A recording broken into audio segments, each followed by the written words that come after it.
මේක වෙනස් කතාවක්. මේ වෙනස් කතාවේ අද තමයි පළමු කතාව. ඉතින් අද මගේ පළමු කතාව පළමු අත්දැකීම මම විස්තර කරන්නේ කොළඹ කොටුව ප්‍රධාන දුම්රිය පොළ කේන්ද්‍ර කරගෙන. මම සාමාන්‍යයෙන් දුම්රියෙන් ගමන් කරන්නේ කොළඹ කොටුවේ ඉඳලා ගම්පහ නැතිනම් වේයම්. ඉතින් මම මේ කියන දවසේ ටිකට් එක අරගෙන කොළඹ කොටුවේ ඉඳලා ගම්පහ දක්වා ගමන් කරන්න තමයි සූදානම්. ඉතින් මට වෙලාව තිබ්බා තරම් ඒ වගේම මට අවශ්‍යතාවය තිබ්බා පොඩි වැසිකිළියට යන්න.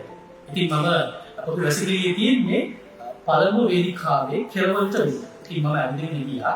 ඈතට මම ගමන් කරද්දී පේනවා පෙට්ටි වගේ දිග වැසිකිළි පද්ධතියක් තමයි ඒ ප්‍රදේශයේ පළමු වේදිකාව අස්තතියේ. ඉතින් මම ඇතුළු වුණා පොඩි වැසිකිළියට. ඒක ඇතුළට ගියාම හරිම අප්‍රසන්නයි. හරිම දුර්ගන්ධයයි.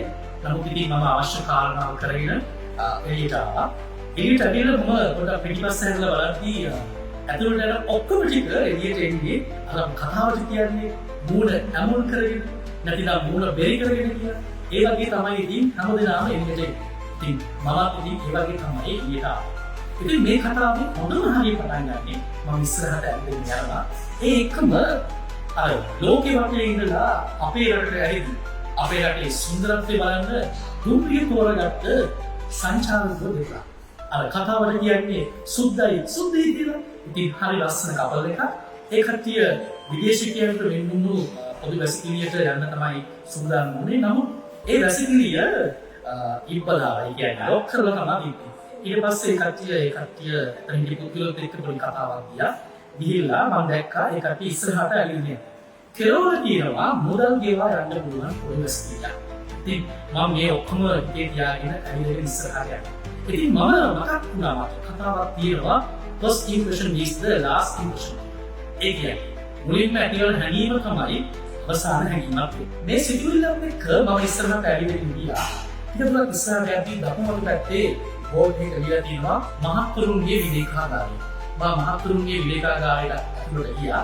ඒකේ ටිකක් අඳුරුයි එක ලයිට් එකයි පත්තු වෙන්නේ ෆෑන් එකකින් නීර කරගෙනවා මකුළු දැල් පිළිලා සීබීම කැරිලා දූවිලි පිළිලා. ඉතින් මහත්තුරුන්ගේ විවේකාගාරයෙන් එළියට එනවා. ඉතින් මේ කතාව පොදු වැසිකිළියක් හා සම්බන්ධ වුණාට මේ කතාව ඇතුළේ අපිට ගන්න ගොඩක් දේවල් තියෙනවා.